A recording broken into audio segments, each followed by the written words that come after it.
はい、こんにちは。三つ穴熊服飾研究所です。前回額縁やりましたけど、言い忘れてたとかやり忘れてた、縫い代違いの鈍角の額縁します。こっちがこれは2センチで折って、こっちが4センチで折ってます。これちょっとね、ここら辺が足りなくなったりするんで、そこをちょっと今回説明していこうかなと思います。また前回同様最初はね、紙で始めて説明をしていこうかなと思います。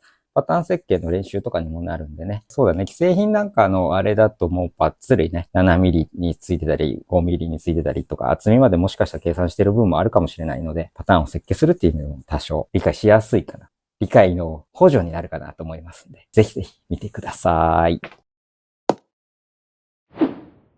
はい。では、前回と同様、紙で一回やってみましょうかね。じゃじゃん。今回は、こっち側4センチ縫い代がついてますね。で、こっち側2センチ。縫い代が互い違いの場合。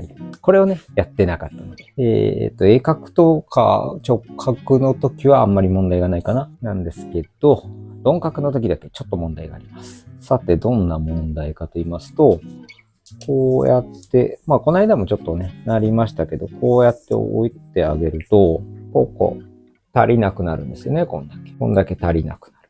だからパターン設計の時に、ちょっとこう、普通にこうやって縫い代4センチ、2センチでつけるとまずいっていうことですよね。で、どういう風にパターンを考えてあげるかっていうと、まあここ縫い代4センチなので、ここが、縫い代端になるわけですよね。で、こっち折ってあげたら、ここまで縫わないといけないですね。ってことは、ここまで縫わないといけないので、言ったら、これに、最低まあ、7ミリで7ミリだけど、1センチはつけといてほしいってことですね。こういう感じ。縫い代をね。ここで、じゃあ、カットする前のやつをやってみましょう。こうなってます。ここが立ち切り線っていうのは、布の端っこだと思ってください。で、こっちが上がりが折られる線。で、ここも上がりです。折られる線ですね。普通に結構鈍角がすごかったら、これでも足りなくなるかもしれないんで、さっきみたいに、こう折って、もしくは、この倍、4センチの倍取ってみて、シューッと引っ張って、ここに重なる部分から、まっすぐ下ろしたところから何センチがついてるかって言って確認してもらいたいんですけど、大概そこまで鈍角じゃなければここまっすぐ下ろしただけで大丈夫だと思うので、これでカットしましょう。これは切っていいハサミなので、立ちハサミですけど、これはもう紙を切るハサミとして使ってるので、よいしょ。ここでね、こう折ってあげます。4センチで。で、内側もこう折ってあげます。そうしたら、交差する。ここをこの間と一緒ですね。直角の時とか鋭角の時にやったのと一緒で、これをこっち側移してもらって、で、こっち側も、ここだね。移してもらって、こことここが縫われる。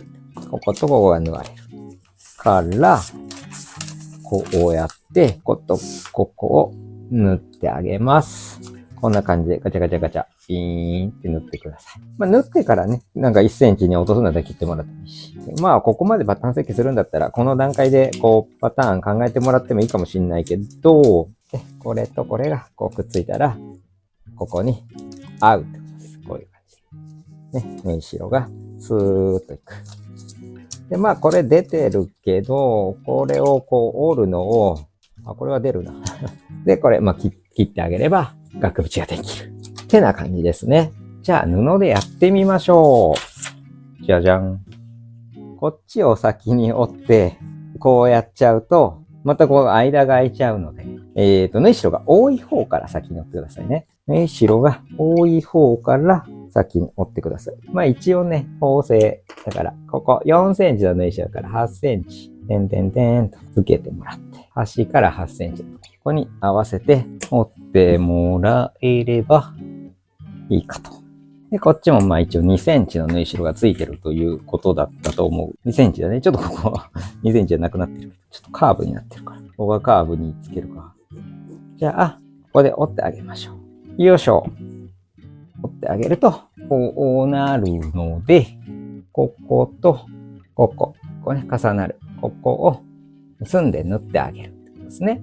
だから、こことここを縫います。そうしたら、ここと、もっともっとさっきチェック入れた、ここを合わせて、こことここをビビビーと縫ってきます。ここからね、ガガガガガッと合わせて。合わせて縫ってあげれば、こんな感じで。じゃあ縫ってきます。じゃあ、縫ってきました。こんな感じで。じゃあ、これをアイロンでいきましょう。で、4センチ。だから、角だけでも、こんな感じ。やっぱここが出ようと思うと、やっぱ切らないとダメですね、ここね。まあ、均等になるように、あんまり均等にしてって、こっちが逆にこう、はみ出てしまうと当たりが出るので、まあ、ほどほどに割っていただければいいかなと。で、割りましょう。よいしょ。アイロンちょっと浮かしてますけどね、先だけで。あんまりこっち側決めちゃうと、ひっくり返すときにね、めんどくさいんで。アイロンしたら、ここをきれいに持って、くるっとひっくり返してください。そしたら、もう目打ちも一切いらないかな。それで、アイロンをしてあげてください。よいしょ。こんな感じで、出来上がりです。でまあ、これはね、これ紙切、まあいいか。これ、紙切るやつだけど、ちょっと布も切ろう。全然切れない。もしくはもうこれ落とすんだったら、こう縫ってからさっき言ったように、ここ縫ってから落としてあげる。もしくはパターンでもう1センチなら1センチ、7ミリなら7ミリで設計しておいてもいいです。なんしか縫い代が違った場合っていうのは縫い代足りなくなるから気をつけてくださいよっていう感じのことでした。